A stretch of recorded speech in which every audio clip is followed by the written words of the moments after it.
If you're on the path of awakening and your deep loneliness and lack of a life partner feels like an obstacle, then this video is for you. We're going to talk about how to deal with this loneliness, how to overcome and shift your mindset, and the results that will follow. Let's get into it.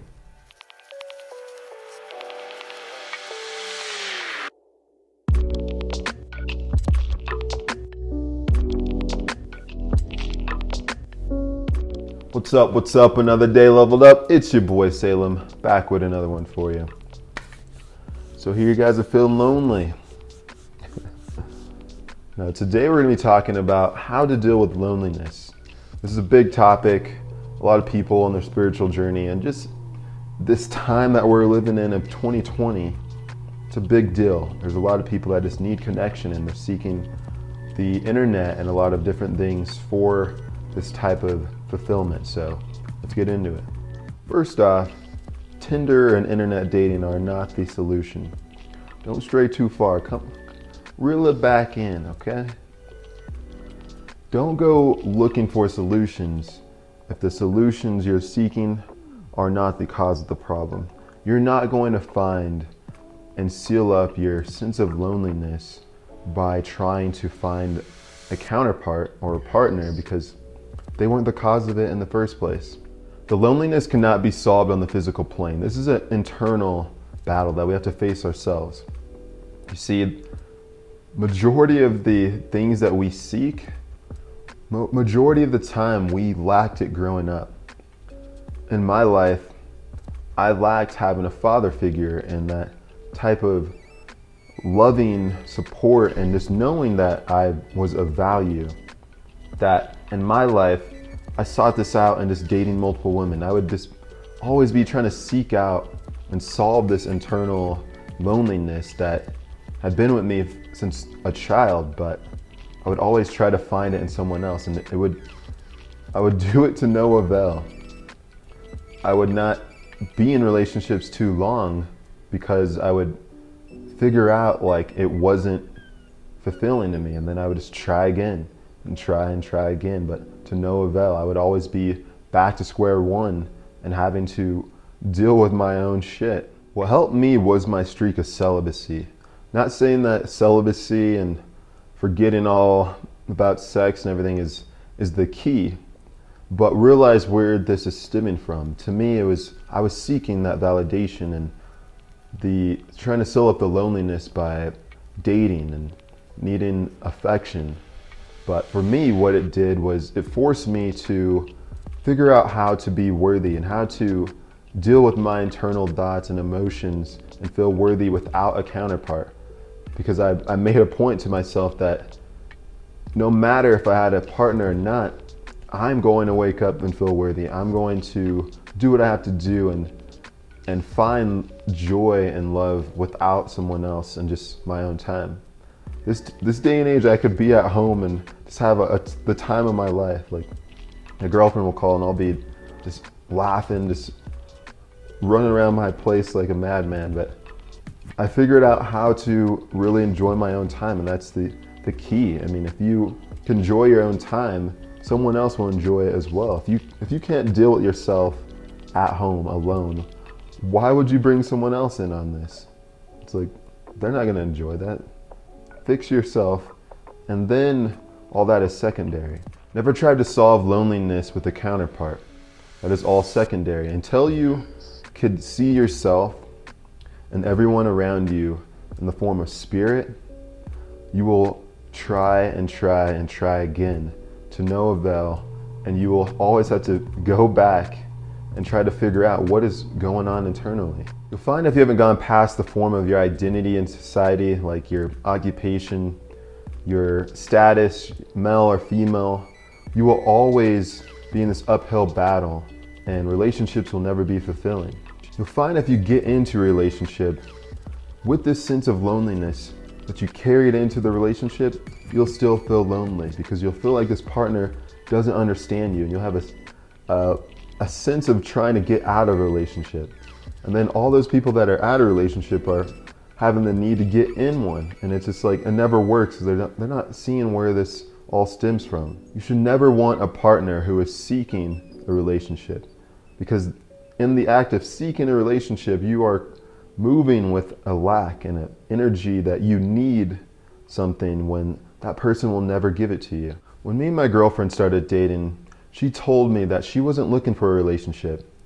In that moment, I had this past thought in my head being like, well, you need to get out of here. You know, if she's not looking for a relationship, what are you doing?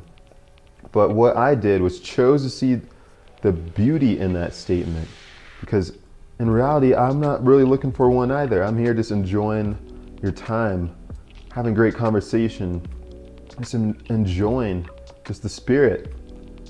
And because of that, that forced me to even find ways to enjoy myself even more, bring myself as one who is whole anytime we were to connect, and her do the same. And we're not all perfect.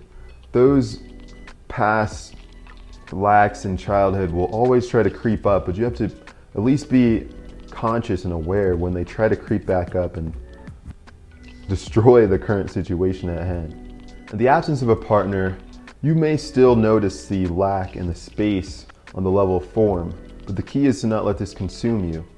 Who you are is not the unfulfilled space and the longing. Who you are is the presence and stillness around it. This is the key. This is the shift. The space still exists, but you could live with it. The change will come when you no longer need it. I made a video on how needing nothing attracts everything. I'll link the video up above here. People can feel the neediness. The world could feel the neediness of you waiting on that phone call, like, damn, I wish she would call. I gave her my number, just waiting on it, and then it never comes, and you're sitting in your house just like defeated, and nothing even happened. It's just your projection of needing it, which allows you to be disappointed. They didn't do anything. Because of them, their inaction made you feel a certain way. That's crazy. A person would be more likely to call when they could sense that spaciousness there, when there's no needy energy in the air. It's like, I'd love for you to call, but I'm okay if you don't. I'm just going to go home and continue to level up. What's up? What's up? I'm still leveling up over here.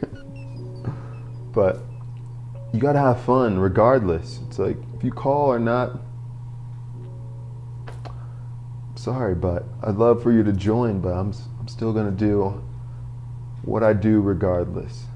And only then, once you reach that space, would I recommend you going out and putting yourself out there and trying to meet new people.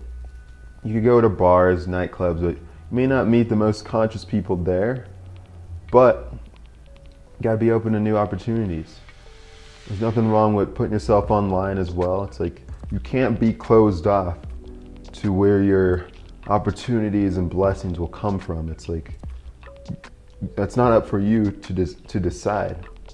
I was against dating apps and all that. I'm like, I'd rather meet someone in person, you gotta put a fake image to be online, and I'd rather be on a site where there's some conscious people and all this. And it's like, well, you have to realize if you were to even seek a conscious dating app or something like that, it's like, you're going to meet a lot of people who are delusional, because if you sign up in your head thinking like, I'm a conscious being, I only will talk to another conscious being, like, are you immediately just saying everyone that's not on this app is unconscious? You have to be open to where these opportunities will come from. You don't know where these blessings and people will come into your life. It's not up for you to decide. All you need to worry about is making sure that you're good. Put yourself out there and you'll be amazed what happens. I met my girl on a dating app because, especially during this day and age, we're forced to be online. So it's like, I could have sat there and moaned and complained about there ain't no bars, there's nowhere to go to meet women, but it's like, there's all these platforms. It's like, just put yourself out there, see what happens. Not every single person that you're gonna message is going to be for you, and you shouldn't think of it that way either. But at least be open to the opportunity. Find peace within, go inside.